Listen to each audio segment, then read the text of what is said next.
Bangladesh police sergeant পদে নিয়োগ বিজ্ঞপ্তি প্রকাশ করা হয়েছে। ইতিমধ্যে আবেদন শুরু হয়ে গেছে। তারপরও যারা এই বিষয়ে জানতেন না তাদের জন্য আজকে ভিডিও তৈরি করা হয়েছে, এবং যারা আবেদন করতে পারতেছেন না সঠিক নিয়মে, আবেদন করতে প্রবলেম ফেস করছেন, তাদের জন্য আমি চেষ্টা করব খুব দ্রুত একটি আবেদন প্রক্রিয়ার ভিডিও দেওয়ার জন্য, যাতে করে আপনারা সেখান থেকে আবেদন কীভাবে করেন সেটি দেখে নিতে পারেন। অথবা কারো যদি আবেদন করতে প্রবলেম হয় আমাকে অবশ্যই জানাবেন, আমি চেষ্টা করব আপনাদের আবেদনটি করিয়ে দেওয়ার জন্য। তো ভিউয়ার্স, আপনি যদি আমাকে প্রথমবার দেখে থাকেন তাহলে অবশ্যই বিডি জব অ্যান্ড সলিউশন চ্যানেলটি সাবস্ক্রাইব করে পাশে থাকা বেল আইকনটি প্রেস করে রাখবেন, যাতে করে পরবর্তী নতুন আপডেট সবার আগে পেয়ে যান। এবং আমরা চেষ্টা করব সার্জেন্ট পদের পরীক্ষা হওয়ার আগ পর্যন্ত প্রতিনিয়তই এই পদের পরীক্ষার প্রস্তুতি আপনাদের সাথে শেয়ার করার জন্য, এবং আশা করছি সেগুলো আপনাদের উপকারে আসবে। তো ভিউয়ার্স, চলুন আমরা মূল ভিডিওতে ফিরে যাই। বাংলাদেশ পুলিশ সার্জেন্ট নিয়োগ বিজ্ঞপ্তির ডেডলাইন হচ্ছে আগামী 2রা এপ্রিল 2026। বাংলাদেশ পুলিশ সার্জেন্ট পদে নিয়োগ বিজ্ঞপ্তি অনলাইনে আবেদন সময়সীমা 8 মার্চ 2026 সকাল 10 ঘটিকা হতে 2রা এপ্রিল 2026 23টা 59 ঘটিকা পর্যন্ত, অর্থাৎ 11টা 59 পর্যন্ত আপনারা আবেদন করতে পারবেন 2রা এপ্রিলের। এবং অবশ্যই ভিডিও ডিসক্রিপশনে আবেদন লিঙ্ক দেওয়া থাকবে, আপনারা সেই লিঙ্ক থেকে প্রবেশ করে আবেদন করতে পারবেন। তো ভিউয়ার্স, এখানে কিছু যোগ্যতা রয়েছে কারা এই পদগুলোতে আবেদন করতে পারবেন।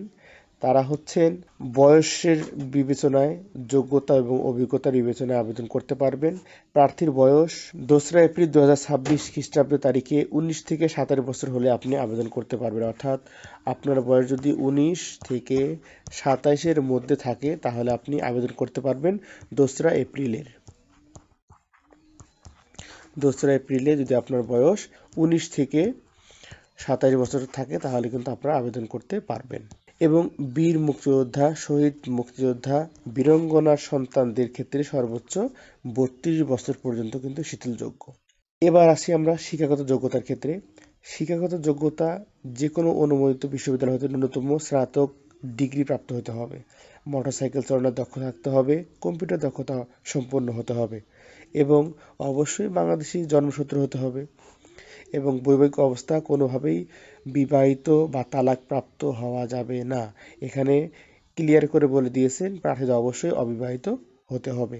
তালাকপ্রাপ্ত বা তালাকপ্রাপ্তা গ্রহণযোগ্য নয়। শিক্ষানিবেশ শেষ না হওয়া পর্যন্ত তারা কিন্তু বিবাহ করতে পারবে না। এখানে শারীরিক যোগ্যতা রয়েছে, শারীরিক মাপগুলো উচ্চতা আপনার কমপক্ষে 5 ফুট 8 ইঞ্চি, নারী প্রার্থীদের জন্য 5 ফুট 4 ইঞ্চি হতে হবে, এবং বুকের মাপ স্বাভাবিক অবস্থা 32 এবং সম্প্রসারিত অবস্থা 34 হতে হবে।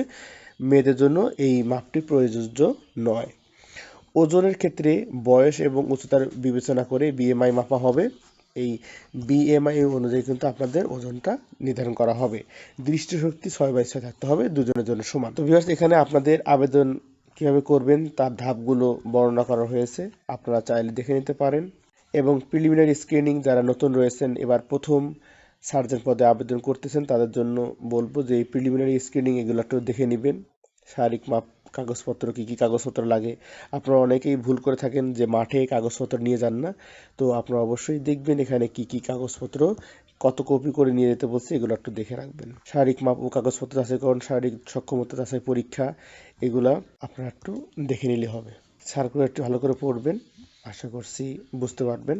এরপর লিখিত ও মনস্তত্ত্ব সহ কম্পিউটার দক্ষতা, বুদ্ধিমত্তা ও মৌখিক পরীক্ষার প্রবেশপত্র বা অ্যাডমিট কার্ড সংরক্ষণ, এই বিষয়গুলো একটু দেখে নেন। লিখিত পরীক্ষার মান বন্টনগুলো দেখেন।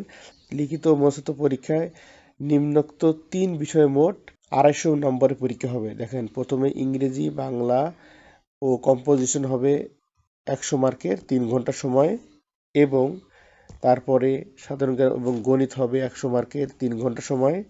এরপরে আবার মনস্তত্ত্ব 50 মার্কের 1 ঘন্টা সময় পরীক্ষা হবে।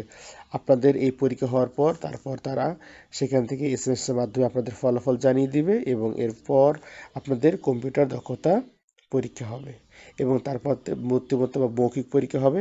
মৌখিক পরীক্ষার পরে আপনাদের, যদি আপনারা মৌখিক পরীক্ষায় উত্তীর্ণ হন, তারপর আপনাদের স্বাস্থ্য পরীক্ষা করা হবে, এবং যদি আপনারা স্বাস্থ্য পরীক্ষায় উত্তীর্ণ হয়ে যান তাহলে আপনাদের মৌলিক প্রশিক্ষণের জন্য চূড়ান্ত মনোনয়ন বা যেটাকে অ্যাপয়েন্টমেন্ট লেটার দেওয়া হবে। এরপর প্রশিক্ষণ, তারপর চাকরির সুবিধাগুলো আপনাদের দেওয়া হবে, আপনি তখন একজন সার্জন হিসাবে প্রতিষ্ঠিত হবেন। তো ভিউয়ার্স, এই ছিল পুরো আবেদনপত্রটি। তো আশা করব আপনারা যারা বাংলাদেশ সার্জন পদে আবেদন করতে ইচ্ছুক এবং অনেকদিন থেকে অপেক্ষায় রয়েছিলেন যে কবে প্রকাশ করবে সার্কুলার, তো তাদের বলবো খুব ধীরে সুস্থে ভালোভাবে বুঝে শুনে আবেদনগুলো করবেন। এবং আবেদনের শেষ সময় হয়েছে আগামী 2রা এপ্রিল 2026 এবং আবেদন কিন্তু অলরেডি শুরু হয়েছে 8 মার্চ থেকে। এবং আবেদন লিঙ্কটি এখানে দেওয়া রয়েছে, আমি ভিডিও ডিসক্রিপশনে দিয়ে রাখবো, আপনারা চাইলে সেখান থেকে আবেদন করতে পারবেন। অথবা কারো আবেদনে সমস্যা হলে আমার সাথে যোগাযোগ করবেন, আমি চেষ্টা করব আপনাদের আবেদন করে দেওয়ার জন্য। তো ভিউয়ার্স, এই ছিল সর্বশেষ আপডেট পুলিশ সার্জনের। সবাই ভালো থাকবেন, সুস্থ থাকবেন, আল্লাহ হাফেজ।